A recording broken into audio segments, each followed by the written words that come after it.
visa route. Of course, this information will help a lot of people watching the video to be able to prepare and submit a successful visa application. We've got a few questions that are being asked at the moment, everyone who's read the new rules and seem to be a little confused about and want to get some clarity on. So I will start with our question 1. A gentleman has inquired that he's planning to come to the UK under the new skilled worker route in February 2021 to start a job with an employer.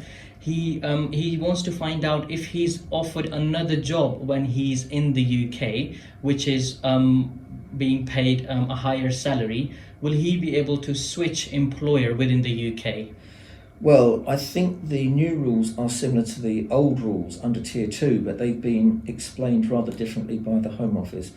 Certainly such a person can apply to switch jobs within the skilled worker scheme, but as before, they will have to make a proper application to the Home Office so that the Home Office can, in their own word, update the migrant's visa.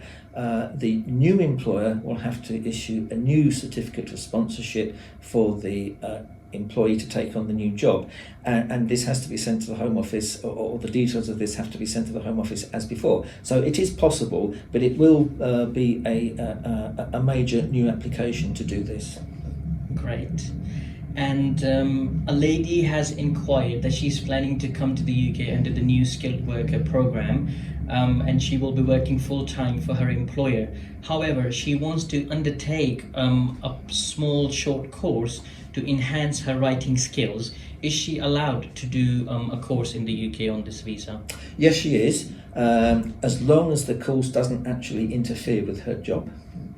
Brilliant. That's great. I see a lot of professionals doing brilliant jobs, and of course we all can enhance in some of the skills, polish them further, and this will be a great way for the lady to do it. Brilliant. A query that I'm sure a lot of people are going to ask now is the applicants who have already applied for their Tier 2 visa before the new rules came in place on 1st of December 2020.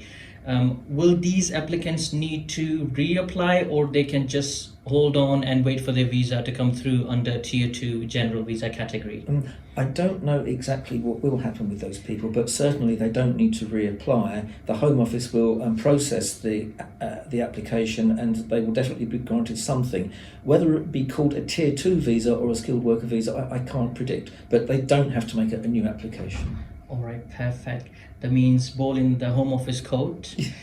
Great. And I think the salary threshold for these jobs have been lowered down compared to the Tier 2 general visa. Perhaps could you elaborate a bit on that, please? Yeah, that's not precisely correct. I would say that the scheme has been made much more complicated. Let's go back a bit. The Tier 2 salary levels, it was relatively straightforward. It wasn't completely straightforward, but it was relatively straightforward. For every kind of job listed on the Codes of Practice by the Home Office, for every job there were two salaries. There was a normal standard salary, and there was a lower salary, which was the new entrant rate. This was for young people under 26. Because the Home Office thought that for a younger, less experienced person, it would be reasonable that the salary requirement that they had to meet was lower. Under the new system, it's become a lot more complicated than that. The new entrant concept is being retained, but it's become more complicated in other ways. Let me put it to you in a sort of simple way, if I can. Start from the bottom. It's possible that under the new scheme, somebody earning a salary of £20,480 will qualify for a skilled worker visa, but that's only under certain conditions.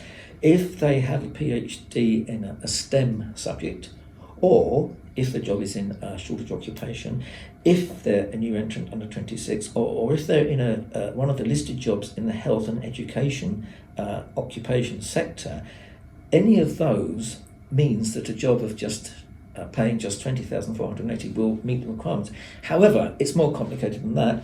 If you don't meet those requirements, you go up a notch. For example, if you earn a salary of at least £25,600, the requirements are less onerous, and you could meet the requirements then. But it's not even as simple as that, because in some cases, very highly skilled jobs, there is a going rate which could be well over 25,000, it could be over 30,000 or 40,000, and you would have to meet that in the salary. So I can't say that the salary rates have become generally lower. It's not exactly correct. I think they become a lot more complicated, to be quite honest with you. If you really want, you or your lawyer will point you towards a table, and you can see exactly how these points, that the Home Secretary said in a very exciting sort of way, you can trade points. That means that if the points you get for your salary are not high enough, but you make it up in some other department, that then you can meet the requirements. That's the sort of general principle behind it. Lovely. Thank you so much for today's vlog, and we see you in the next vlog. You're very welcome. See you next time. Bye-bye. Bye-bye.